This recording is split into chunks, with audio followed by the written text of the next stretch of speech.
All right, here we go. We are live. Straight Politicking, episode 65. And Munchie's been all up on my timeline for all kind of different reasons in the last, I don't know, three or 4 days. But it's for reasons that don't necessarily, I'm not really a fan of that type of content that you've kind of, I don't know if you've been dragged into it or if you are a participant in it. Which one? What? Just the confrontational stuff, the back and forth. As far as who? Like, I don't know how you and Baby Runner started going back and forth before the music. The music is cool. The battling is cool, but it obviously started somewhere, somehow.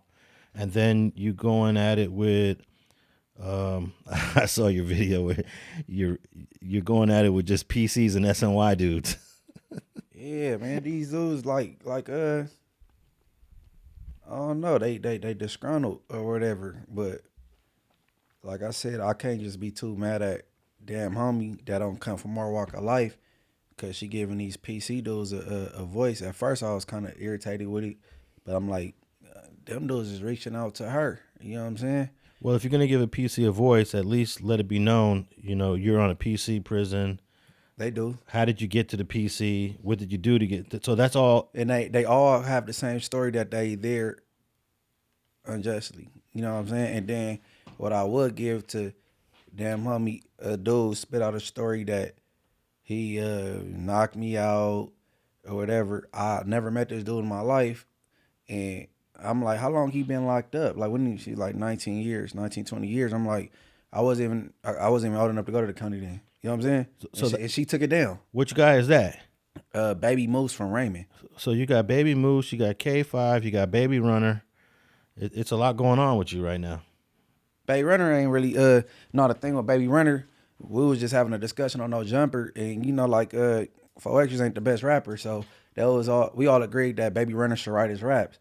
I agreed too, because Baby Runner could rap, but Lush continued to, yeah, he's one of the best writers in LA. I said that's cap. Yeah, I'm like, man, you got to give Lush that, because that's what he does for everybody. Yeah, man. I'm like, but I was like, I F him over in rapping, and he took that as opportunity. Oh, you can't? You know what I'm saying? Then we start verbally sparring. So it ain't really nothing with Baby Runner. You know what I'm saying? Ain't nothing. You know what I mean? Well, it was something. It was enough to get these back and forth going. It ain't too much of nothing with Baby Runner. It's a verbal spar. It's cool. It's cool. It ain't like we dissing each other hoods or, you know what I'm saying, threatening each other, and then it's just some rap stuff with me and Baby Runner. You know what I'm saying? And it's cool that we doing it based on we from rival communities, and you know what I'm saying, we just verbally sparring it out. And then Spider somehow got inserted or injected into the middle of. Spider caught a stray. He caught a stray from Baby Runner, in the commission of him dissing me. Spider caught a stray. Spider ain't a fan of the bar he dropped, and in my opinion, Spider could rap. If I was a Spider, man, you OG with the, I'll go at Baby Runner, but I guess Spider over it. Well, I thought Spider and Baby Runner was cool because they was actually sitting right here on an episode of Facts Over Feelings, and It went very well. Yep. He interviewed Runner and Lupe. Homie kind of like one of the people that made Pac feel comfortable out here. Pac like wanted to be from the hood, but Runner didn't want him to. I feel me? Because it's like, nah, he wanted to be from the hood. You feel me? You got pictures. There's pictures with Pac throwing up the hood and shit like that. But Runner didn't want that nigga. He seen like more in that nigga. You feel me? He was like, man, hell no. You sitting out here banging. and back then, like, his word was Loc. He was like Loc versus instead of mobbing every other thing. He used to reference Loc. Come on, man. Yeah, because he was hanging around. This internet shit is getting out of control, man. Yeah, but as far as it ain't nothing with me and Baby Runner. You know what I'm saying? And them dudes on that PCR really I voiced this. I'm not a fan of none of these dudes that's doing content from jail. Regardless if they're on a PCR or not. None of them. Blood, Crip, Hoover, none of them. I urge anybody from Inglewood family that want to do it, please don't. And just wait till you come home. Or and if you do it like Man, I don't know, bro. So it started with Baby Braze, J Hood, and then C Star, I believe was the third one. I don't know who started first between Baby Braze and J Hood. They kind of popped out like in the same month. And I thought J Hood's content was cool in the beginning because it was positive. He wasn't he wasn't telling, he wasn't really defaming or disrespecting or down talking people. Yeah, he got sucked into, you know what I mean? So I could probably give it to Baby Braze because he started by accident because he told the story about him and 4X's catching a fade. It caught, and then he just kept with it. You know what I'm saying? I haven't heard one person that speak from behind the wall that I'm a fan of. Not one.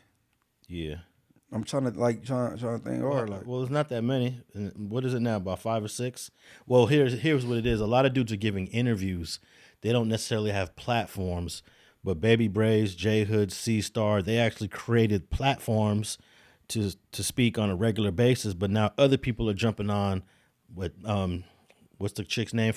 Damn Humble. They jumping on platforms like hers, and I'm not sure if they're jumping on other people's platforms. But yeah, now anybody could just get on the tab. I noticed some people are using the tablet, the CDC tablet, which is okay. It's perfectly legal within the guidelines of the prison to get on a tablet and give an interview. Right. I remember I contacted the CDC to see if I can come in there and bring my cameras to do an interview, and they said just do it with the tablet. And I'm like, the tablet is not good quality. I shoot like high quality stuff. So when they said that, I realized that the CDC is cool with people giving interviews with the tablet. Yeah, but how do you monetize? But I mean, I guess if you have somebody operating on the outside for you, got the YouTube channel set up, and then you going in from the tablet, so I guess. But most people that's from behind the walls, they like to do it off their cell phone so they could engage with the live chat. You know what I'm saying? Yeah, that's if you want to. If you're trying to monetize like the first three brothers are, but some people just want to get a message out there. You know, I saw a great interview by a Hoover founder, Hoover Joe. He gave an interview on a tablet on that Hoover platform. Okay. That was a cool interview, actually. You know, bro's doing a life sentence, and he broke down how Hoover started. Okay, I never clicked on it. I assumed he was free when he did this interview, so he did that from behind the walls. Yeah, and he was using the CDCR tablet. Not good quality, very grainy. You could still see him. It still got the job done, but it ain't like TV production quality.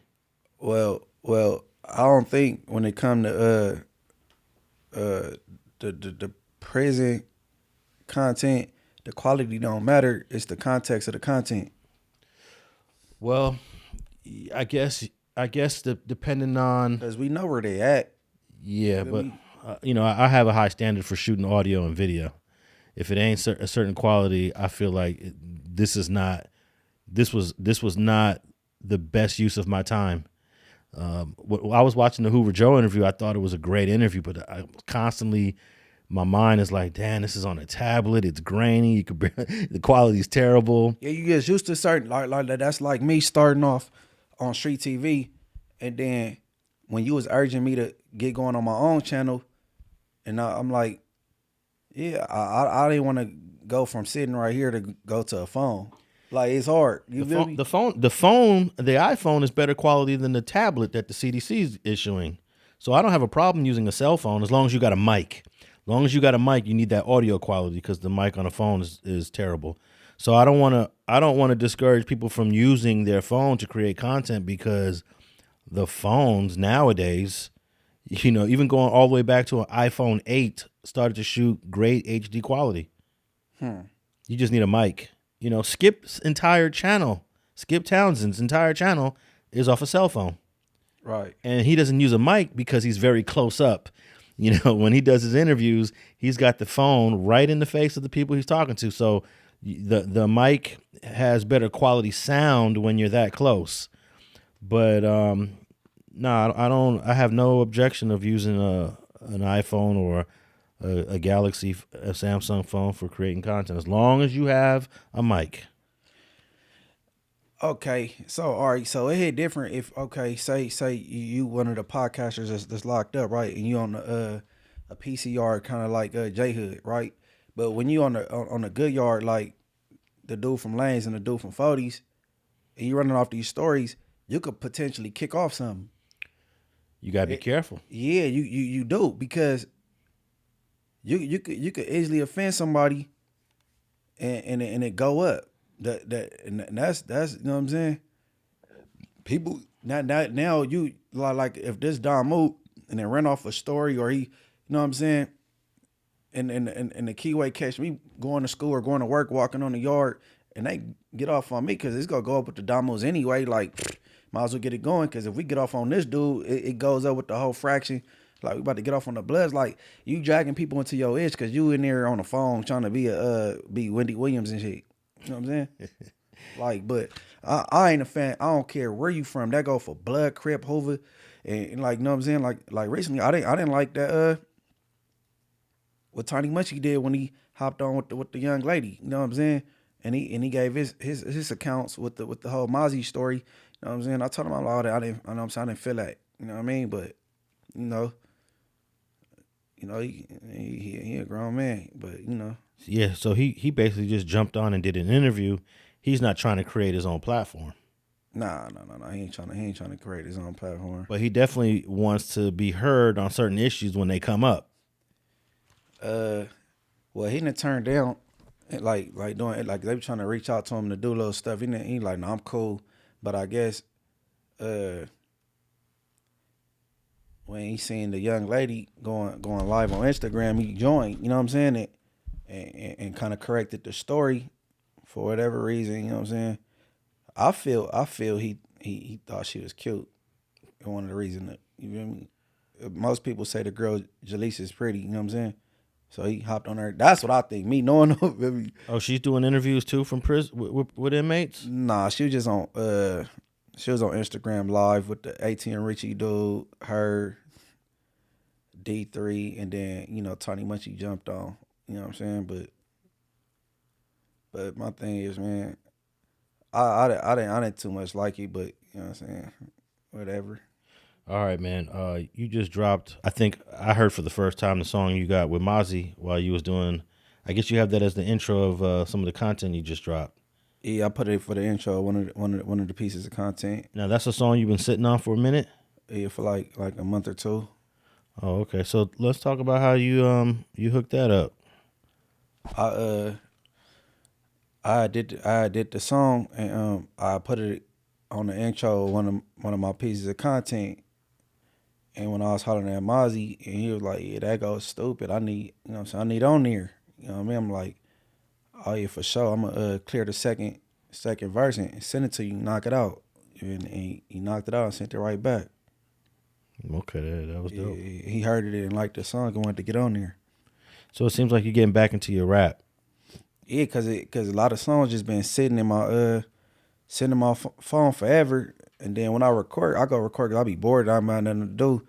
But I'm like, I waste money going to the studio and don't ever put it out. So I might as well just start uploading this stuff, you know what I'm saying, and kicking it out. Are you going to upload some of your old content that got taken down from the other channel you had? Yep, I just did it. I just re-uploaded one earlier, story about a dude named Harold that he was trying to say his name was one thing and the pressure was too high for the name, and he tried to tell me, "Oh, no, call me this." No, I'm calling you Harold, bro. Because, no, we ain't doing this old musical chair thing with the name. I re-uploaded that story, you know what I'm saying? And, I do a couple of re-uploads, yep. You should re-upload your music videos, your old music videos, to a separate channel. Have your music channel and then your content reaction channel. Yeah, that's what I'm about to do. That's what I'm about to do. Yeah, you told me that once before. Now that I got a clean slate, that's what I'm gonna do. Yeah. Well, I wanted to talk about this shooting from last year. It kind of ties in. We just talked about Malik Salaah shooting. Free him, man. I think he go to court soon. Yeah. Hey, I've been watching that video several more times since we talked about it. Well, what we didn't agree on, I say the police got off first. Maybe so. Maybe the police did get off first, but maybe Malik started to draw down first. But here's where I may change my tune on it. Remember I said that the police were driving by and they saw Malik Salaah with a gun in his waistband or something. Something alerted them to where they saw him with a gun. And I'm looking back at that little footage of him in the front of the liquor store, and I'm saying, I don't believe they ever saw the gun. I think that when he walked out and then immediately walked back in, that gave the police reason to think that he was deliberately hiding something. And it was obvious. He walked out the liquor store. He kind of looked to his left, saw the cops, and then he turned around and went right back in. I think that's what made him guilty. And if that's what it is, that's not enough probable cause. Right. I thought that they saw him maybe, mishandling the gun on his waist or doing something that alerted the cops that he had a gun. I don't really think they knew he had a gun. I think they had a hunch he had a gun. Right. And that's not enough probable cause to go up to him in the store and start to put hands on him. And I'm sure most people are going to say it doesn't matter now. He ended up having a shootout with them. But I'm looking at it from a constitutional standpoint. If we're going to use the Constitution, you got to have probable cause. Now, of course, I would love to read the police report that these two cops wrote. How are they going to justify stopping their car and then walking into the liquor store to question him if they never saw the gun? And especially if they open fire first. Well, that's a second situation. But yeah, right. That comes into play. So when I'm watching this video over and over and over again, and I'm thinking to myself, if he gets a good lawyer, it's not, you got to get a really good lawyer. You got a possible defense here. Okay. Hypothetically, because we don't know his situation. So what if he was on parole or probation? The cops didn't know that at the time. Yeah, but you know what they'll say is they've been policing this area for some time. We familiar with Malik. He's a Harlem Crip gang member and some parole, just released. Like they already have intel of that. That's how they go word it. You know yeah, but that would have came out in the initial reports that they haven't even identified him as a Crip yet in the reports. We know he's a Crip just because I'm from this area. Right. But I think he has a possible defense because here's where Malik messed up. When he walked out that liquor store, there was two other brothers on the sidewalk where he walked out to. If he would have just stayed on the sidewalk and didn't abruptly go back into the store, it wouldn't have alerted those officers that he's hiding something. He should have just stayed on the curb. He should have just stood right there, and they would have just drove right by. But by him walking out the liquor store, unexpectedly seeing the cops cruising down Jefferson, he turned around and went right back in. That's what made the cops think that dude got something. Did we ever, I might be forgetting, did we ever get the names of these officers? I got the names of the officers. And okay, and how long have they been officers, I wonder? I don't recall, but because I'm curious because of the woman. I want to know, you know what I'm saying? Well, I while watching the video again, I didn't realize this.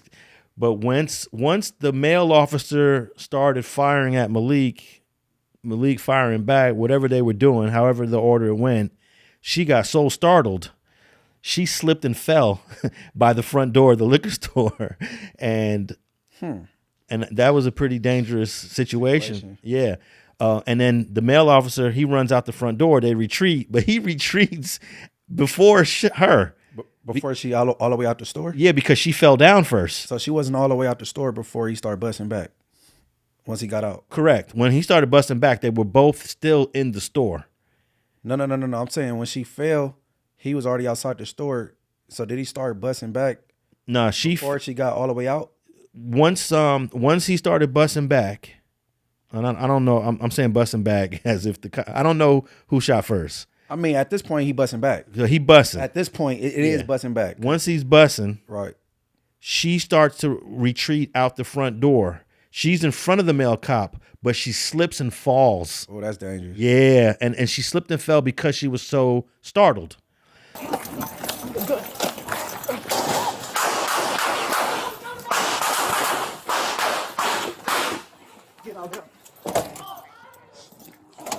Get back.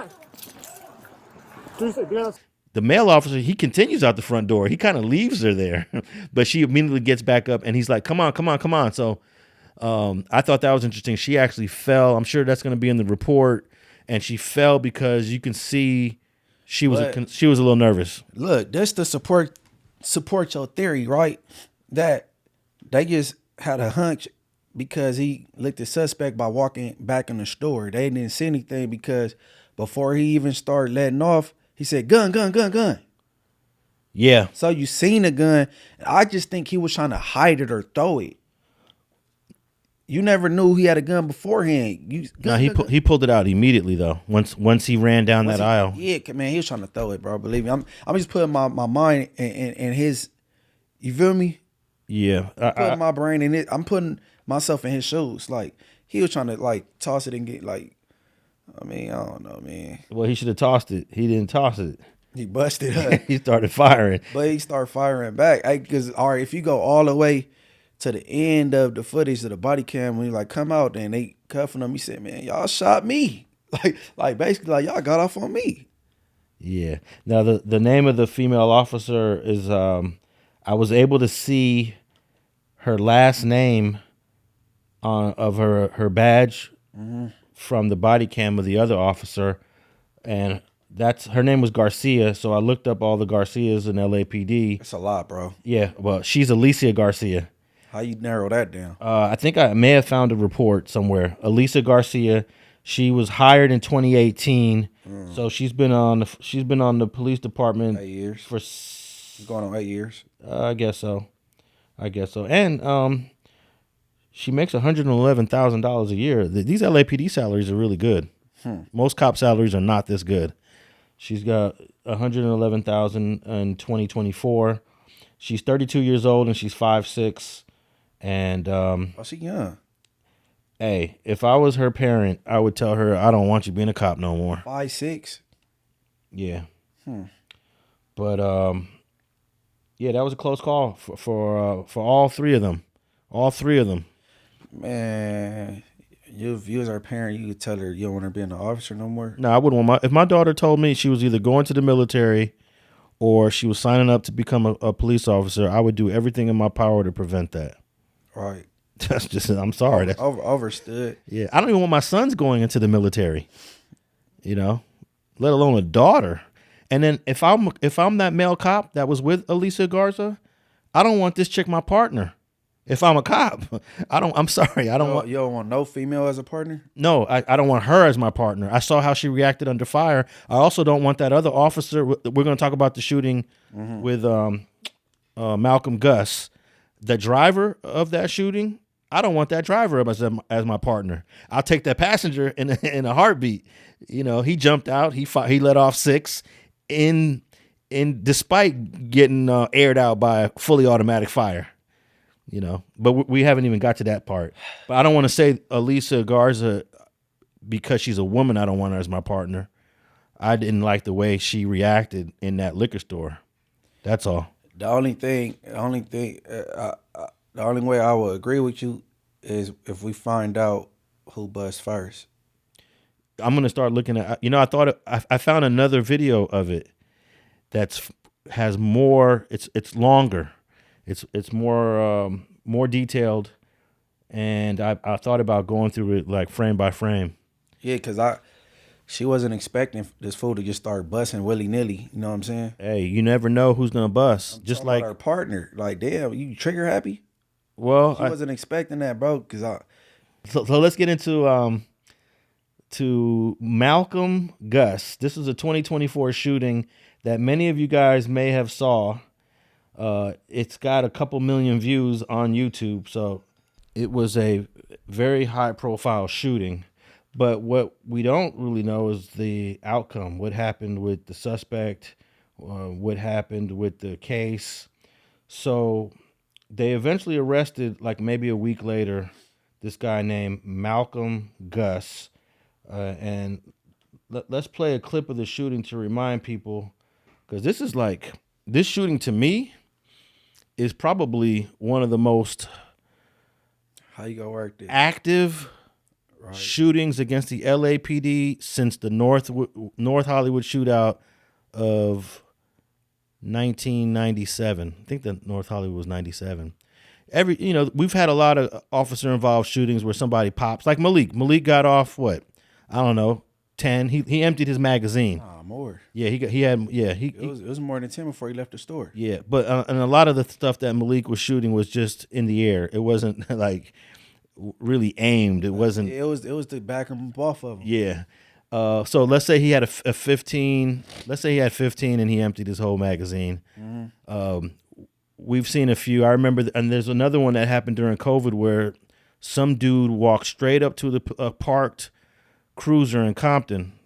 It was and shot one of the deputies in that one. And got to running through that shopping center. Yeah, and he was on every camera, every story ran Expecting past. to get an update this morning about an ambush on 2 sheriff's deputies in Compton that happened earlier this month. Sheriff Alex Villanueva is expected to hold a press conference this morning at 10 o'clock. The shooting happened on September 12th at the Metro Blue Line station. Both deputies were shot and still recovering. So far, the suspect has not been identified. There is a reward of nearly $700,000 that's being offered for information that leads to an arrest and conviction of the gunman. So we've seen a lot of shootings against the cops over the years, but this shooting right here, I tried to count how many rounds this guy shot. It's too rapid. It's too rapid to count. So let me play a clip of this shooting and then we'll talk about it. Traffic stop. Future location. Adam 44 on Broadway, north of Rosecrans.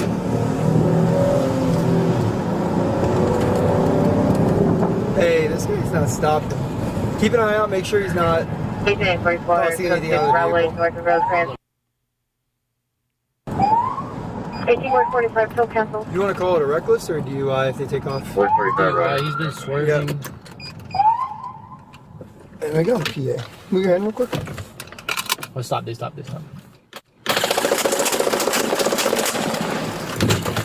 go, go!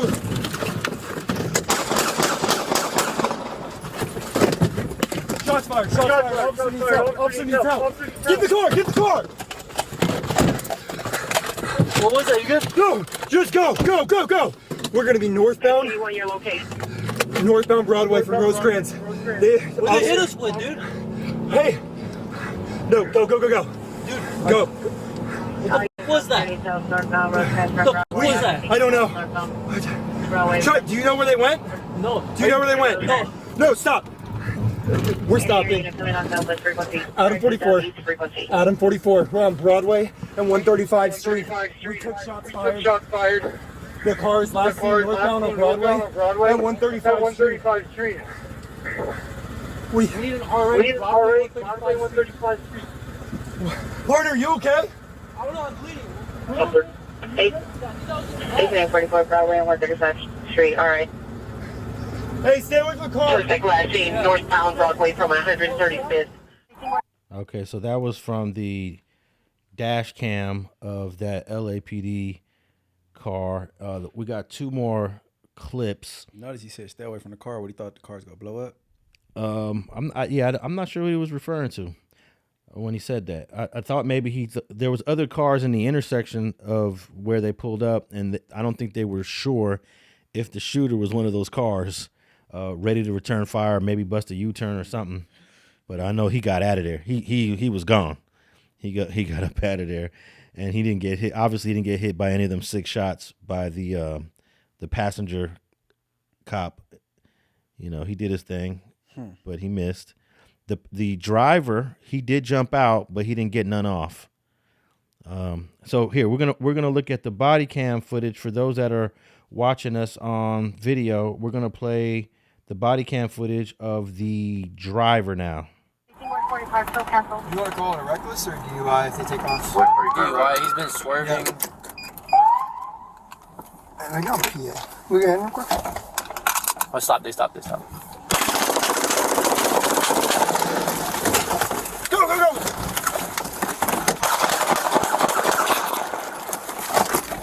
Shots fired. Officer needs help. Get the car! Okay, so you can see it when he was in the driver's seat there. as soon as those automatic bullets started flying through, he kind of leaned back, his arms went up, and I think he was just trying to avoid getting hit. Right. He ducked, he kind of like sunk into the car seat. That's what it was. He sunk his body down into the seat. So, because the engine is a great protector of bullets. Ain't no bullets getting through, the front end of a car and coming into the passenger or driver side. So when he did that, his foot must have came off the brake a little bit, and the car cruised up and actually bumped the back of Malik Salaah. That wasn't Malik Salaah. That's Gus. Malcolm Gus's car. And then we got a third and final angle of the body cam of the passenger officer. Adam 44 on Broadway, north of Rosecrans.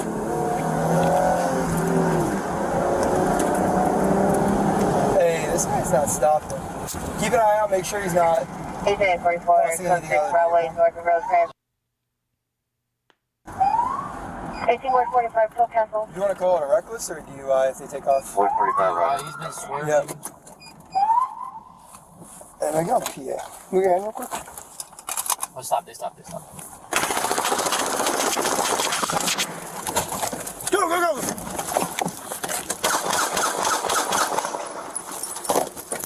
Shots fired. Officer needs help. Get the car! What was that? You good? No! Just go! We're gonna be northbound. Your location. Northbound Broadway. And that is the third angle from the passenger of that shootout. Now I got both both these cops. They're pretty new on the force. They were hired in 2022, so this is obviously probably their first situation that they had to deal with in their career. Well, the question always arises: what'll make you get off like that? You know what I'm saying? Well, I was looking at the Malik Salaah comments that we posted, and a few people said perks or he was on something. Like he was definitely under the influence. Like that's not normal sober behavior, but I don't know. Yeah, because like you don't turn a simple gun case into attempted murder on peace officers. You know what I'm saying? So that's all like damn. You know what I'm saying? Definitely. Now the officer that was the passenger, that's Joshua Rodney, and the officer that was the driver in that shooting was Stefan Carutsu. Unusual last name. Want to know something? Hold on. Broadway, Rosecrans, is that the sheriff's? These were LAPD officers, so it might be the border. It might kind of be close. Right.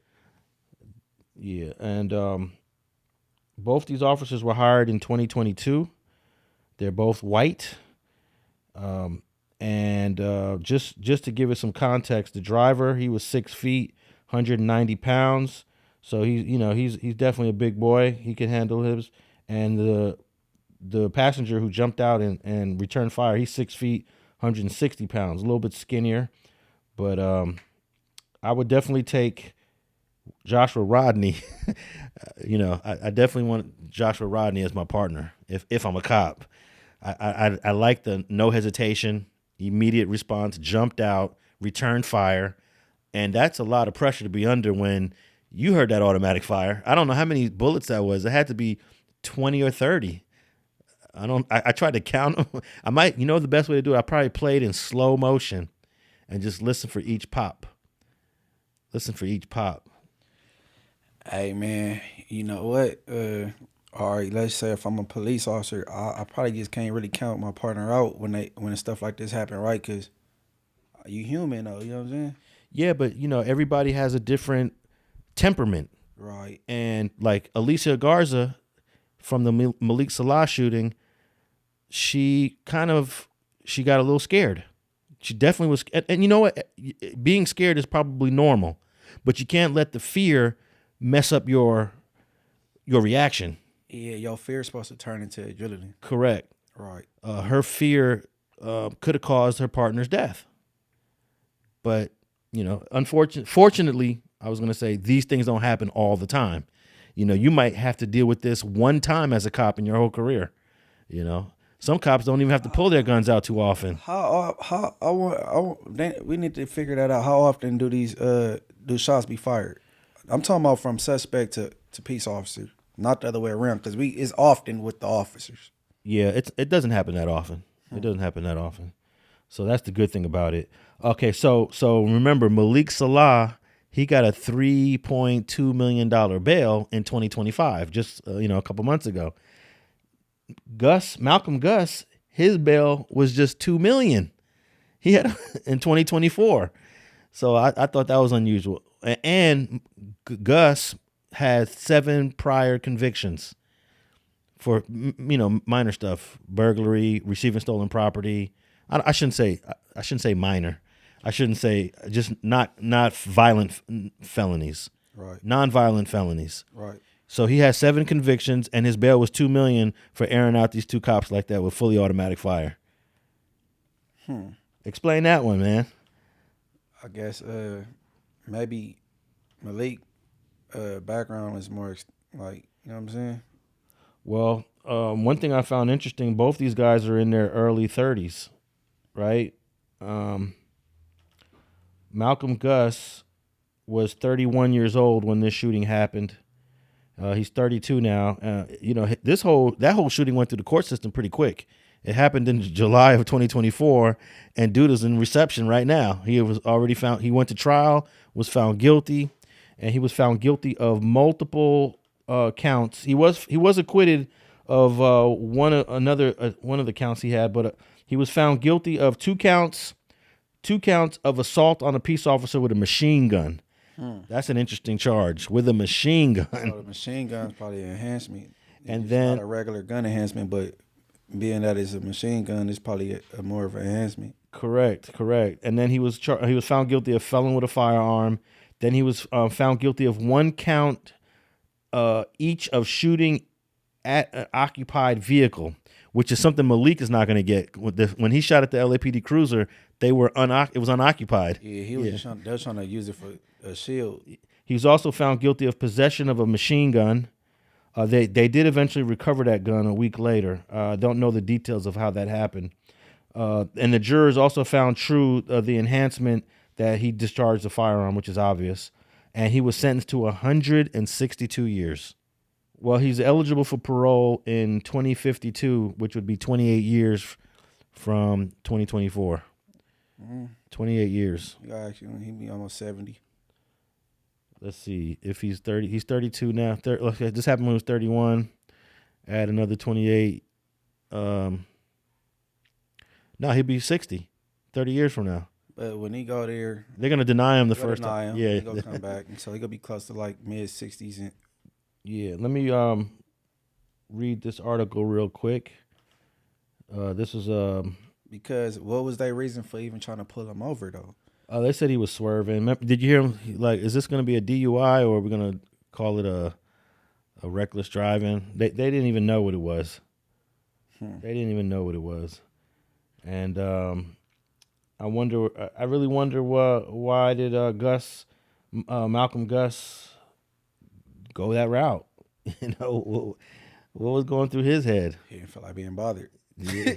Hey, and it's crazy because he got caught a week later, so he had a little time. You know what I'm saying? Yeah, he was able to get away. He left that intersection pretty quickly, and the reason why I think he got away is because of the hesitation from the driver, the LAPD driver. But how long was they gonna be able to stay on him when they hood is smoking? You know what I'm saying?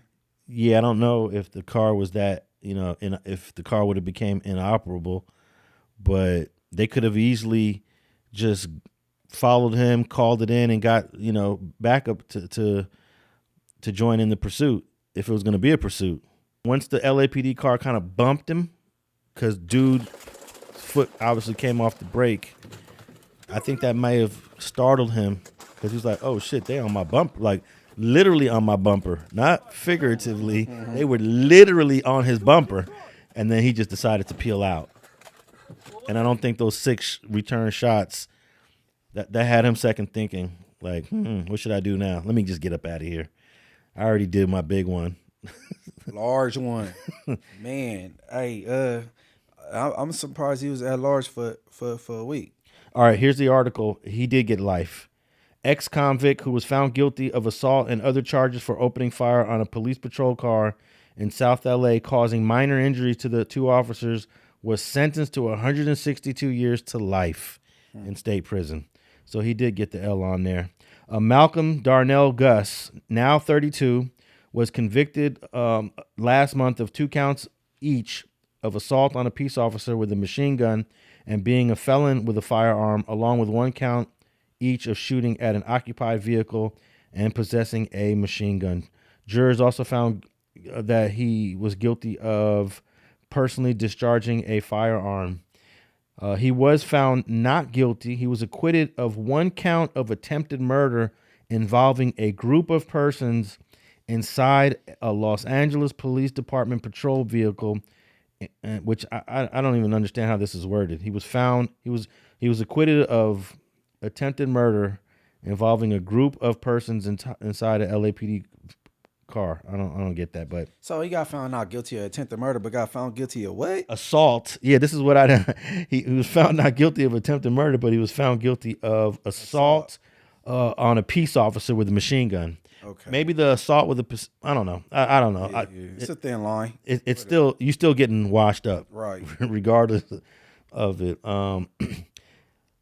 Okay, so he got acquitted of that. The 2 uniformed patrol officers were shot on July 3rd, 2024, after attempting to stop a vehicle, a white 4-door Chevy sedan. The driver initially accelerated away from the officers, but stopped suddenly on Broadway, north of Rosecrans. Before officers could exit the police vehicle, the suspect, armed with a fully automatic weapon, fired at officers without warning. One of the officers, identified as Joshua Rodney, returned fire. He managed to return fire.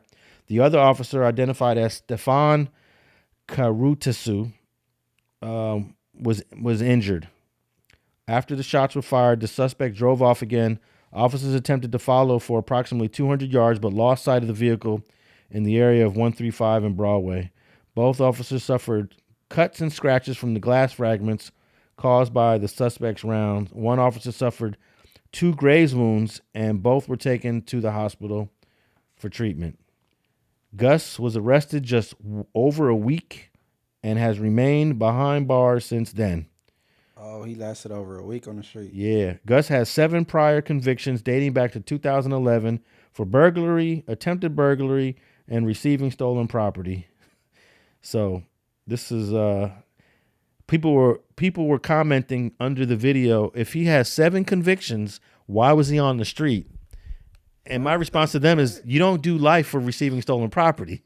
You expect for him to stay in prison for how many years for RSP? The word conviction just sound, you know what I'm saying? So they don't really understand. No, they don't understand. But I don't even think they care to understand. They feel like if you've been to jail for 7 felonies, why are you still free? And that's why the whole 3 strikes thing came out. You got 3 felony convictions. You did your time for those 3 felony convictions, but then you repeat again and you repeat again and you repeat again. Well, that's just the nature of our sentencing. You don't go to jail for 15 years for receiving stolen property. It's a felony, yes, but you're only going to do a year or 2 for that. After a you go over a certain amount, it's a felony. Yeah. Right? Like over like a certain dollar amount, then it become a felony. So I wanted to give the people an update on that shooting. I'm going to try to get an update on the Compton shooting. I think that dude is still in court, but I'm surprised how quick this settled out. Well, that Compton shooting, that could easily be an ID case because everybody that was watching via the internet was trying to figure out, was he black or Hispanic? Yeah. I remember that. People were like, no, that's not the way a black person runs. Right. So that could turn into an ID case. Yeah, because the footage was kind of great. But this one could have been an ID case. You can't see Malcolm Salaah at all. But who's the you put his last name with his first name. I'm sorry. Gosh. Yeah, Malcolm Gus. Malcolm Gus. You can't see Malcolm Gus at all. But who was that car registered to though? You got the dash cam with the license plate. Yeah, I'm sure they figured out how to find him. But in that footage, he is not identified. You can't see him. You don't even know if it's how many people are in the car. Obviously, he was the only female or a male. That'd be nice if it was a female though. But And then the cop said, "Oh, they stopped." When he said "they," you're thinking it's more than one person in the car. There was only one. Well, according to all these reports, he was the only one in the car. You would never know. Yeah. I mean, you might as well not tell who you was with. You getting washed up anyway. And you the shooter? Hey, the passenger's innocent though. Unless what if the passenger was the shooter? we don't know. But possibly because he probably trying to kick the door open and run, and the passenger got the busing. Now that you say that, why did he say they stopped? I don't know, but man, look, this go back to the old telling on the dead thing. Let's say I was the passenger and I started shooting, and the driver ended up going down for it. When I die, when you come on appeal, man, tell them that who did it and the truth, and give evidence to why. Run that same car for fingerprints. His prints is in there. I promise it was him. Tell on me if I pass away for sure. Yeah. I don't agree with he telling on the dead. He can't come back and do that time. You know what I'm saying? But it could have been a passenger in there now that you said that. Yeah, you can't tell.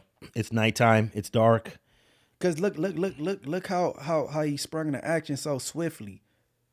So it could have easily been a passenger. If you get an expert on how people impulse and reactions is. Well, I'm sure they take the video and they enhance it. They send it to the FBI for video enhancement to see, who's in there and all that stuff. Well, that's a hell of a shooting though, boy. That's a hell of a shooting. It was swift. So we got Malik, we got Malcolm, then we got Pee Wee. Oh, okay, yeah. And California just banned, well, starting in January of 2026, they banned the sale of Glock guns. Yeah. Why? Because it ain't got no safety? No, because you could add a switch to it and make it fully automatic. And hold on. So as in when they banned the sale of Glocks? They're banning it as of January 1st, 2026. So what if you just get caught on the street with a Glock? Is that federal now? I don't know. But if you already own one, you're good. If you own one legally. You don't. Oh, so it might be federal to even get caught with a Glock. Yeah, and I guess let me see. Let me pull up the this law just passed. Man, these California assembly lawmakers, they're always writing laws against guns. I used to open carry, meaning I could just have it on my hip here in LA. I used to open carry, and then in 2012 they wrote a law to ban it. I was like, wow, California lawmakers hate guns.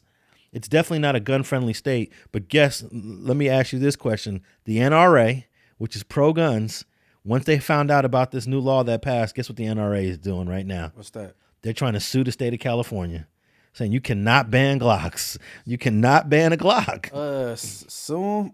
Yeah. Or give some pushback? No, they're filing a lawsuit against the state of California for this ban that's going to an effect in January of 2026. So here we go. This is local gun store explains impacts of Glock ban. Now here's the thing. A lot of gun store owners said, I got about 1,000 Glocks, in my inventory. What am I supposed to do with these Glocks now? So the law is allowing the stores to sell their current stock, but after that stock is done, no more. So a lot of people are going to So it might be a sell on Glock. Oh, yeah. Between now and December 31st, and probably into the beginning of January and February, because I'm sure some of these stores are going to be like, I ain't going to be able to sell all my Glocks in the next couple of months. Right. So it says one of the most popular pistol brands in the world will be much harder to purchase for California gun owners starting next year. Assembly Bill 1127, signed by Governor Gavin Newsom, on October 10th, will ban the sale of firearms that include a cruciform trigger bar. It is a component with the trigger mechanism in Glock handguns. And of course, because of that component, you could add another component and make it fully automatic. Right. So modify that thing. Yeah. So according to the bill, licensed firearm dealers will not be able to sell any handguns that uses these components after July 1st of 2026. Okay, so they're gonna give 6 months for gun owners to sell their inventory. The law goes into effect January 1st, but gun owners got to stop selling these guns by July 1st. Legislators argue guns that use this cruciform trigger bar can easily be illegally modified to turn it into a fully automatic firearm, in which multiple rounds can be fired with a single pull of the trigger. Golden State Armory, a gun store in Thousand Palms, said sales of Glocks will still be possible between people who already own them. But for stores like Golden State Armory, new sales will be blocked by the law. So private sellers can still sell their Glocks, but stores with huge stocks can't do it anymore. So yeah, man, this is gonna be crazy. And this actually impacts legal gun owners more than anything. It's people on the streets are still gonna do what they do, you know. Nah, but it's bad for the people on the streets because if you get caught with it, it ain't a regular gun case no more. That's gonna be federal at this point. Yeah, probably. I mean, it can go federal without this law, but yeah, California, probably a lot of DAs in California are gonna DA reject their gun cases and turn them over to the feds. So you think that this state law that's gonna ban Glocks in California could lead to a lot of people getting federally charged now? Right. Yeah. I guess that remains to be seen. But the Glock is like a very popular brand. Yeah. And I was a little disappointed. So the NRA definitely is not happy to hear that. And I'm not an NRA supporter, but I do support gun rights. And the NRA is the biggest organization that fights for gun rights. So let's see what the NRA is trying to do right now, because they're not happy with Gavin Newsom. And I'm not happy with Gavin Newsom either. Like, you really signed, like, you're banning these weapons because, you know, I won't be able to buy Glocks anymore ever again in California. So I'm thinking of like trying to buy as many as I can before January 1st. Right. You know, I believe they might be on sale, or they might cost more because it's limited. You know what I'm saying? So the price might be going up. But if they got a large inventory, I can imagine they're going to have it for the low, trying to get rid of it. Now, whenever these things happen, the lines get long. So they're going to, I would think that the prices are going to go up, man. Think so? Yeah. But you got this large inventory, though. Because you got a lot of gun lovers. You got people, you know how many millions of people are thinking like me? Like, damn, I want to go buy 10 Glocks right now between now and January. I mean, I'm not going to be able to buy 10, but, you know, there's people out there that's going to be like, you know what, they're going to walk into a store and be like, how many Glocks you got right here? Oh, we got 20 in the bag. I want all 20 of those. I want all 20 of those. So check this out. NRA files lawsuit challenging California's Glock ban. And I don't know how successful this is going to be, because I do think that some of these gun laws violate the Second Amendment. You know, like, what would James Madison think about this gun law right now?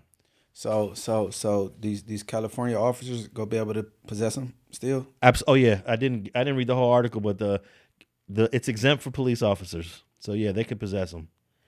But good old law-abiding citizens like me will not be able to purchase a Glock, which is definitely a disappointment. But and because of this, maybe some other states might try to copycat California. They trying to put stipulations on people's constitutional right to bear arms. Yeah. Crazy. And, you know, we've been hearing so much in the last couple of years of people using switches, you know. People Man, they didn't let me see, what's the word? They didn't glorize this so much in music, so everybody wanna run around with a switch, I guess. Yeah, and now because of these types of, I don't know what type of gun that Malcolm Gus had. They never, and I couldn't find in any article they identify it. They're just saying he had a machine gun. That's so generic to say machine gun. Hey man, look, He might have had a Glock with a switch. these officers are professionals. They deal with firearms every day, and oh boy wanted to know what the F was that. And he kept asking it over and over and over again. But he was young though. He's only been on the police department for 2 years. 2 years. So What he said? What the fuck was that? I'm sure the captain was breaking it down what exactly happened to you, young man. I'm gonna tell you exactly what happened to you, young man. But NRA sues California over alleged Glock ban. Gun rights organizations claim the ban violates the Second Amendment. The NRA Association has filed a lawsuit against California over the state's ban on Glock-style pistols. The law, one of several signed by Gavin Newsom last week, targets handguns that can be converted into automatic weapons. The National Rifle Association Institute for Legislative Action said AB 1127 is an attempt to further villainize certain categories of firearms and advance California's gun ban agenda. And I'm going to agree with that. And you get the tone of the article. Man, hey, this is interesting though, man. We gonna see how this go. Hopefully, the NRA is successful in a lawsuit or whatever, trying to push back. They trying to put forward or whatever. Yeah, man. I don't know how successful you can be against suing a state, because you know what I realize is that whenever you say officer safety is of the topmost concern, whatever's required for officer safety, they're gonna push that. And if all of the police departments support this ban, you know, all the cops support this ban because they don't want to be behind the car of a dude like Malcolm Gus that can air them out. But my thing is this law is not going to stop a Malcolm Gus from doing what he did. It's not going to stop anybody from doing what they want to do. It's going to prevent people like me from being able to go buy a Glock. I don't want to own an illegal gun, or I don't want to have to buy an illegal gun. My gun will be legal if I buy it before the 1st, but I don't think it stops criminals, thugs from people doing what they want to do. Hey, well, I feel they shouldn't try to put a ban on Glocks. I think they should tighten up on who they let possess weapons, do psych reviews and stuff, because a lot of these people that be having guns, they're not in their right mind. And then that's how you get these mass shootings and things like that. And then after the mass shooting, when you talk to the family, they say this person was off his rocker. You know what I'm saying? Yeah. So maybe they need to do more, having thicker layers on how to, you know what I'm saying? Like the dude in New Mexico? New Mexico, what? Jog my memory. The one who shot Officer Ontiveros in the neck because he didn't want to give him his driver's license. Oh, yeah. He bust out the window. He, instead of sticking his license out, he stuck the burner out. Hey, when I watched that again, like multiple times. It was the other cop that came to back up Officer Ontiveros that said, "I'm breaking the window." And if you listen closely, Officer Ontiveros tells the other cop, "Stop, let's wait for Sarge." And the other cop was like, "No, I'm not waiting." And he busts out the window only for Ontiveros to get killed. You know, Ontiveros didn't want to break the window. The dude that got killed, the cop that got killed, was trying to stop the other cop from breaking the window. So, I don't know. We ain't been to the academy, but I wonder what is protocol. What, you know what I'm saying? Was that outside of, you know what I'm saying? Yeah, I don't know. And I noticed a lot of people in the comments on my video, they were like, those cops were doing too much. But when I read the comments on the cop channel where that was posted, they were all for the cop and against the dude. So it just shows you a different audience, you get different reactions and responses. I think they went about that wrong. They definitely went about it wrong because it's not worth, over a driver's license. I mean, I think the driver, the 58-year-old man, should have probably turned over his ID, but you shouldn't get your window busted out. Am I getting it wrong? He slid it out a crack, or did he just push it to the window? He just put it to the window. Okay. And he kept telling him this was legal. This was legal. He said, I could present it. Right. Or something along those lines. All right, man, let's talk about your boy Diddy. Diddy should be getting out in a couple years because he's only got 48 months? 50 months. He got 58 months, which is 4 years, 2 months. So he should be out in about 3 years and some change. He already got over a year credit. But apparently somebody put a knife to his neck while he was in his cell. And this happened a while ago. And it's just becoming public now that he had this knife put to his neck. I'm gonna play this clip. I'm unclear if it was a while ago though. Yeah, because apparently it had came up. I think they brung up him having a physical altercation during when he's about to get sentenced, and then this happened afterwards. But I might be wrong. Okay, let's play. I'm gonna play this clip from TMZ that I guess they're one of the first ones to talk about this situation. Here we go. Obviously, just starting out his time. Well, not just starting out, but starting out his official sentence since being sentenced not too long ago. And I think suffice to say, it's not going well so far. Yeah, no, you're absolutely right. I mean, he's got 4 years and change that he's going to ultimately have to serve. Although he has served already a year as he awaited his trial and then went through his trial. So ultimately, probably he was going to serve about 2.5 years or so. But it's still serious time that he's going to have to serve, and he has already, at least if you listen to people close to Diddy, been the victim of violence behind bars. So there was an incident that we first learned about 2 weeks ago during Diddy's sentencing hearing, and he said, I was sleeping in my bed in the prison. It's a federal detention facility in Brooklyn called MDC Brooklyn, and there are federal inmates who are in many cases waiting for their trial as well. And Diddy claimed that somebody held a knife to his throat. He woke up and this guy basically had him, and he had the knife, and Diddy was at this person's mercy. Now, it's unclear what exactly happened from there. Was there a guard that came in? Did Diddy somehow fight this person off? Well, seems unlikely that happened. Or did the person just leave? Bottom line, this guy, at least according to people close to Diddy and Diddy himself, could have hurt him badly or even taken his life. And I think that was something they wanted known during the hearing because they wanted the judge to take some pity on Diddy. It probably. So yeah, this was known prior to him being sentenced. Why is it just no? Now it's because it just dropped after him being sentenced. He been sentenced for some time now, and it's just dropping like this morning or yesterday. So why is that coming out now? TMZ be accurate. I think they got it a little off. I think he had a physical altercation leading up to that. I don't know, I could be wrong. Whatever. Yeah, but man, hey Puffy, man, you in there with the big dogs now. That's not Drake. You can't just slap him. That's not what's up, boy? He blew up his car. Is it Kid Cudi? That ain't Kid Cudi blowing it. Now they gangster like you try to be. You know what I'm saying? You waking up with a knife to your neck like you in a cell with Chucky. So this information dropped in this article based on one of Diddy's friends, I guess, going to the media. It says here, one of Diddy's close friends is speaking out about the terrifying moment the mogul woke up in prison with a knife pressed to his neck.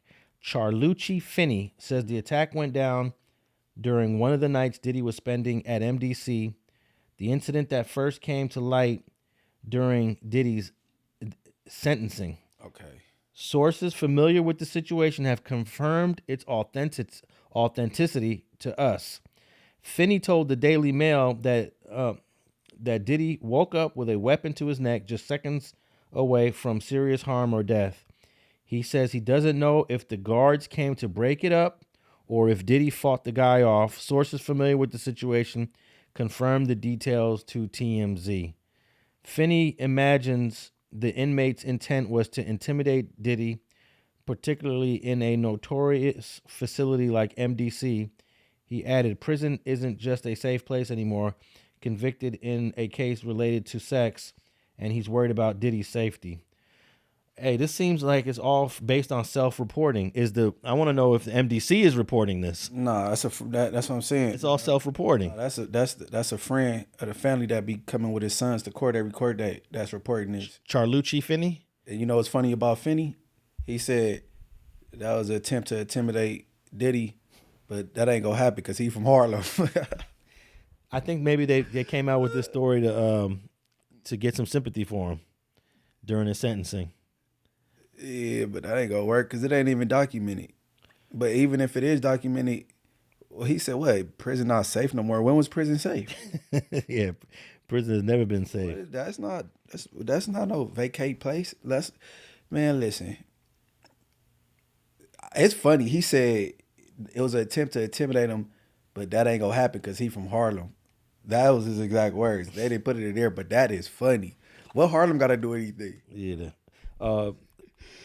They interviewed this Finney dude. No, they interviewed this prison consultant named Sam Mangel, and he told TMZ that Diddy's next prison won't be as nearly as dangerous as MDC, but it sounds like Diddy needs to keep his head on a swivel in his current lockup. And that's true. The MDCs and the county jails are always where it goes up more. Once you get to where you're going to serve your time, for the most part, it's going to be less drama, but hey, it can go up. You know, we got 3 or 4 prisons here in California. It still goes up. Right. It's rocking and rolling. Yeah. Centinela, High Desert, Kern, and I'll throw Lancaster in there on the 4-yard. High Desert, Salinas Valley, and one more. Kern. Kern got an active yard where it goes up. Man, hey, look. When have prison ever been safe? Yeah. Like, I don't know, man. And I was just thinking that we need a new prison movie. I used to watch prison movies all the time. I used to love prison movies.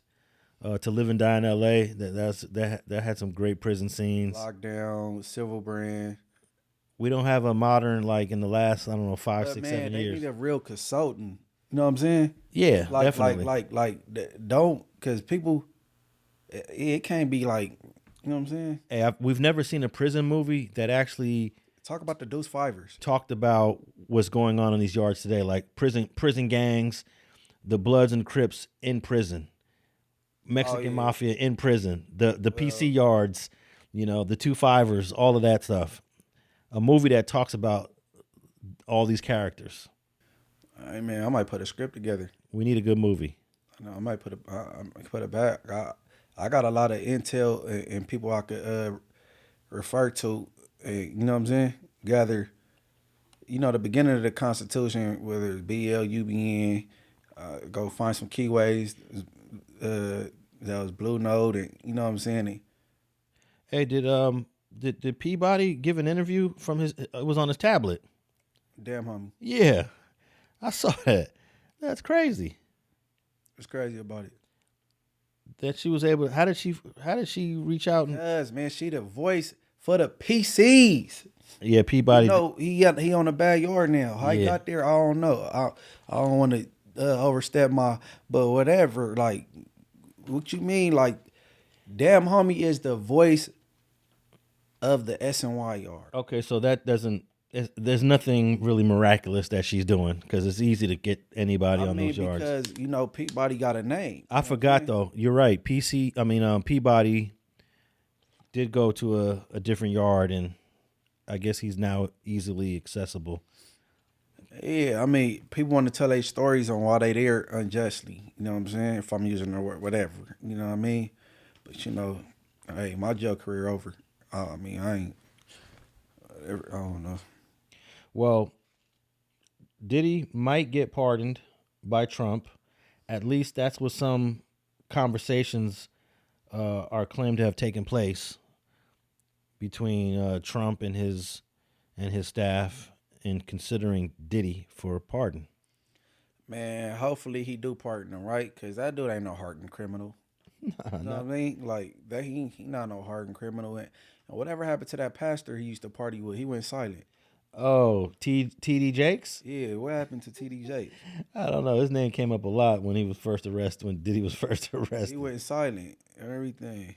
Yeah, something's up with that guy, TD Jakes. I don't quite know, but I haven't really had much interest in finding out what his link or his connection is. But I think there's a good chance that Trump may pardon Diddy because he pardoned Harry O, Michael Harris, Kodak Black, Lil Wayne. Yeah, who else? Let's see here. Let me Did he pardon Big Meech's brother?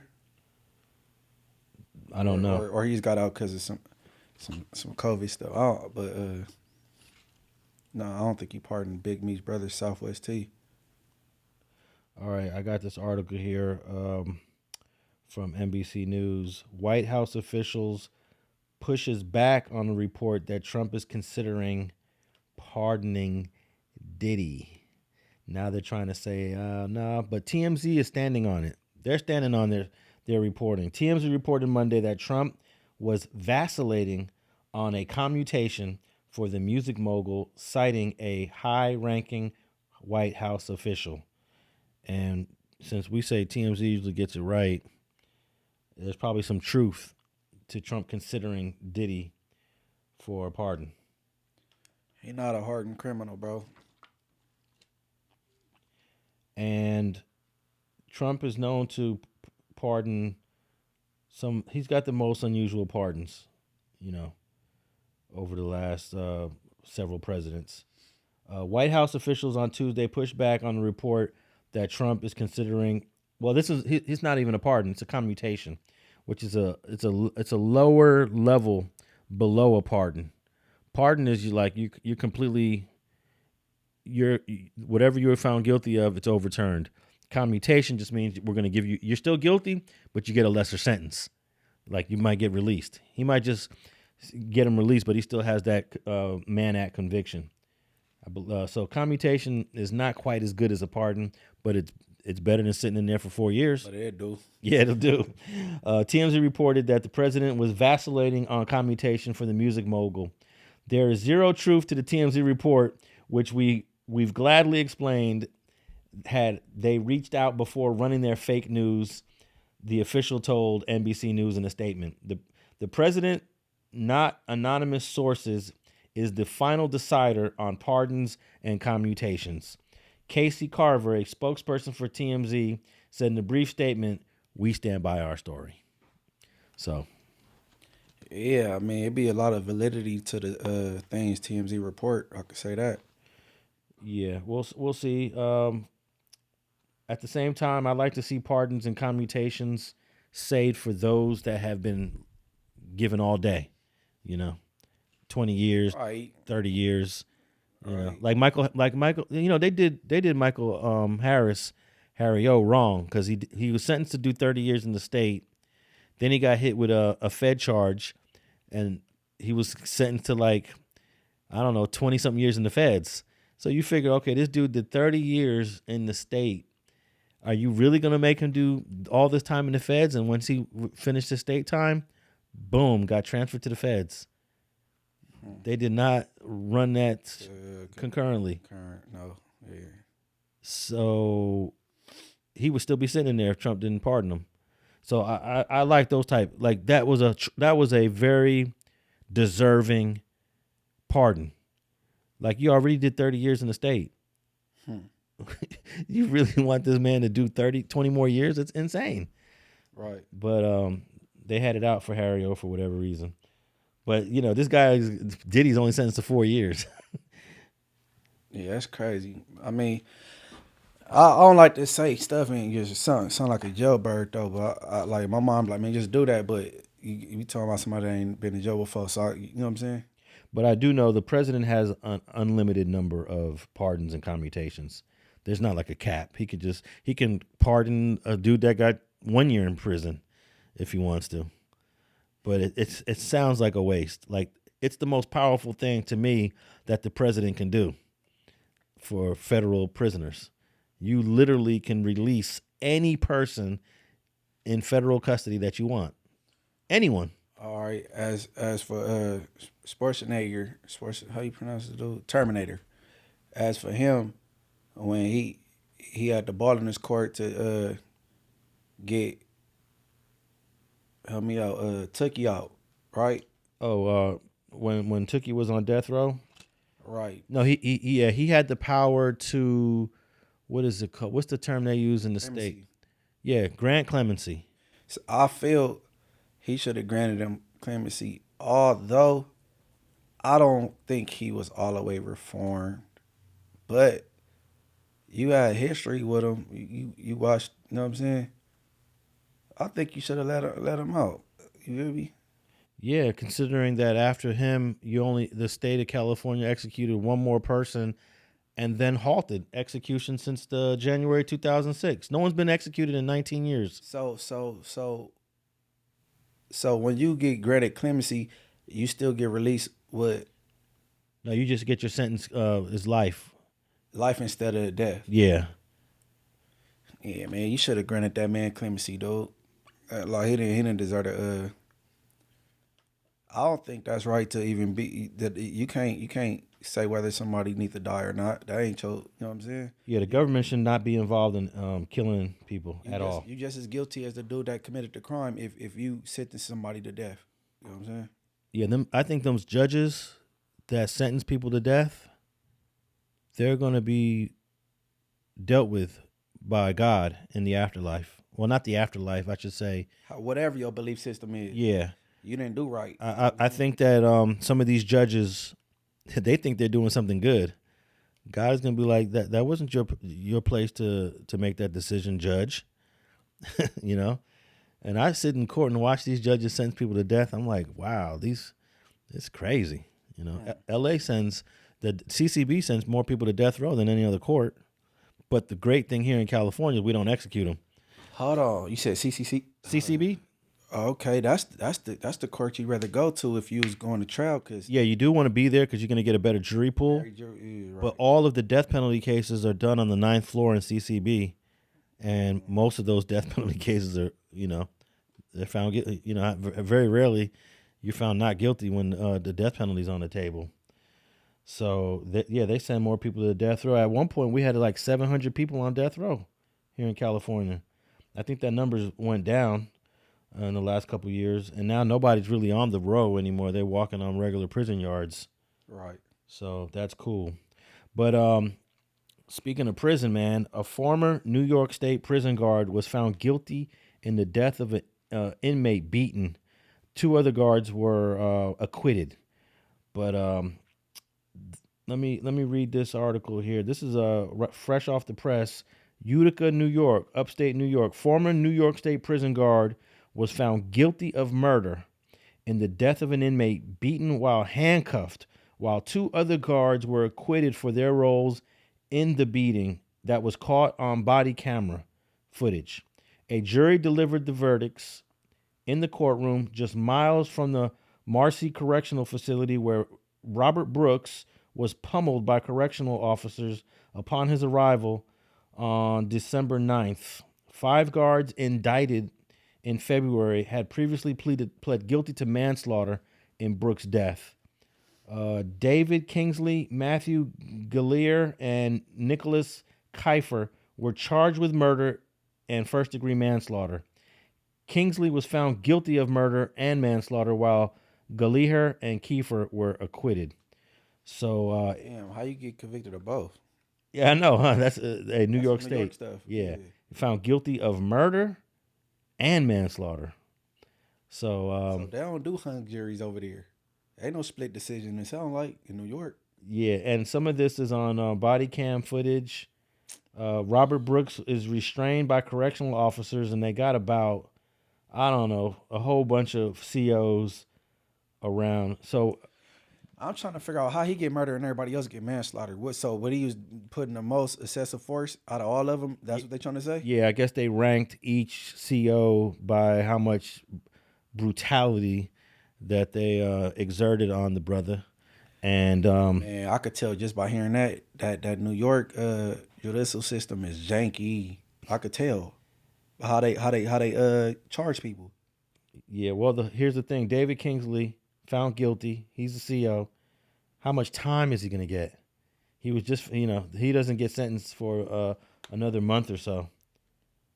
So, but very rarely do we see guards being found guilty. We had a case here in California several years ago. You may have heard about it in Corcoran, where the guards were accused of setting up fights with prisoners. Right. And 5 guards at one point, 5 guards at Corcoran, they were charged with something, but eventually it all got dismissed, I believe. Nothing became of it, from what I recall. I mean, that's probably be hard to convict them. I mean, is the inmates coming forward on that type of thing with the Corcoran thing? That's, you know what I'm saying? Man, that was like then it'd help if you had some other COs that was snitching. You know what I'm saying? Well, I ain't gonna call that snitch telling the truth like Hector Bravo if he was around for that. Cause he retired, then start talking about that. Yeah. I heard him talk about he seemed like he would have been sort of a righteous guard. But he had to retire, then start speaking. Yeah, because you'll lose your job, you know. Very few of these LAPD cops will talk negative about the department while they're a cop. But once they retire, they got all kind of negative stuff to say about the LAPD. You know, there was one black cop named Guillory. Guillory is like the only cop that I ever heard talk shit about the LAPD while still working for the LAPD. You know, he must have been like a tough guy. Oh yeah, he was suing LAPD. He was doing all kind of things, and I always wanted to interview Guillory. Is he still alive? Yeah, he's still around. I don't think he's still a cop. But it's very rare that you get these cops to talk shit while they're still a cop. You know, but that Corcoran thing was really interesting because it showed that a lot of the conflict and the fights that were happening on these yards were all behind the guards setting them up. Right. And somehow it made it into the media. It was a big deal several years ago, but it kind of got swept under the rug.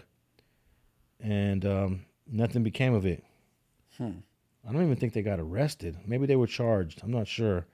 But now the Corcoran, most of those yards now are PC yards. That was just crazy. Man, I don't know what to say. Yeah, I was trying to look up to see if any of those Corcoran guards were arrested back then.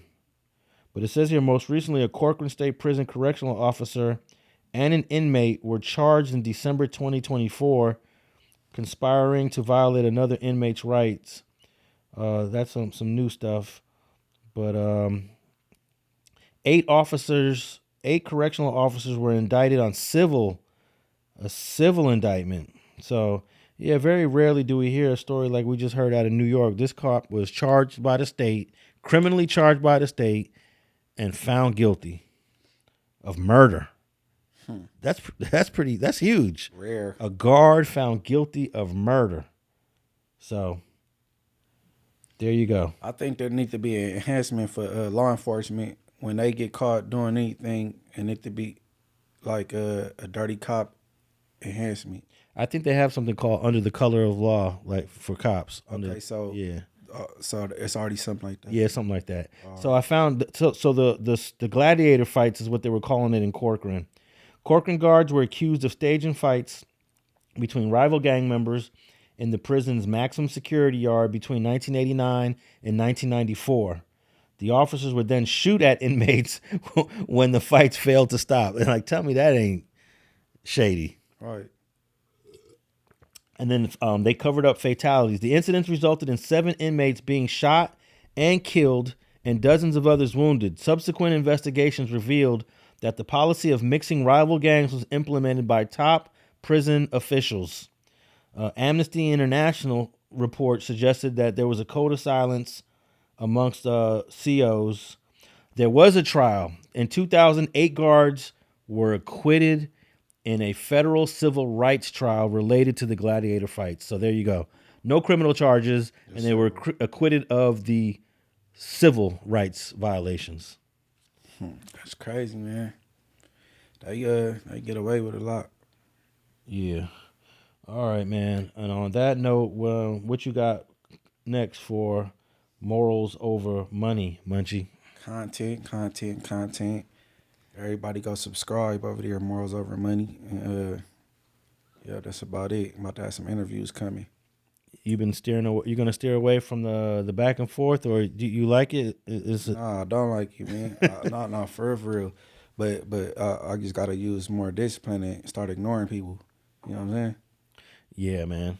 I think that's the way to go. I ignore pretty much. I mean, I don't get a lot of I don't know, what is it called? Verbal attacks online. It's just the same. It's probably like 2 people. It's the same 2 people every other week. They decided it doesn't pay me any attention. Yeah, no, I just got to start using more discipline and ignoring people. You know what I'm saying? Yeah, but you've been getting some more personal stuff that's being said. Because the content I do, I might say a story from the past, and then now you got somebody that hop out there that want to contest the story, you know what I mean, and stuff like that. But I don't do no lying on nobody. It be validity and receipts to everything I say. You know what I'm saying? All right, man. Go check out Morals Over Money, and then you got the go stream the you got all your music on Spotify and all the other streaming platforms. I got Time Today by me, produced by Pop on the Beat, and I got Bully Breaker, produced by me. No, by me, produced by Pop on the Beat. You know what I'm saying? Baby Runner Disses. We both went 2 songs each, and I don't know, it might be some more to come though, but we gonna keep it in the booth. It's all you know, wordplay. And what's the Mozzy song called? Lost and Found. Okay, tap in. Honestly, I was juggling names because, you know what I'm saying, because it ain't even out yet. I was about to call it Boogie Down and Lost and Found, like, I don't know. But it's going to be out soon. Y'all going to see me and Mozzy, we did it up. You know okay, so you only played it on the intro of one of your, on your channel. Right. You know what I'm saying? I'm going to drop it soon, though. Okay. Yeah. You should get a video for that. Oh, yeah, I'm a tap in with him. All right, and I'm Alex Alonso 101 on all your favorite platforms, Twitter, Instagram, YouTube. And if you're listening to us on the audio platforms, be sure to leave a rating and review. We're also on YouTube, clips available for all episodes. We're signing out, episode 65. We out. Peace.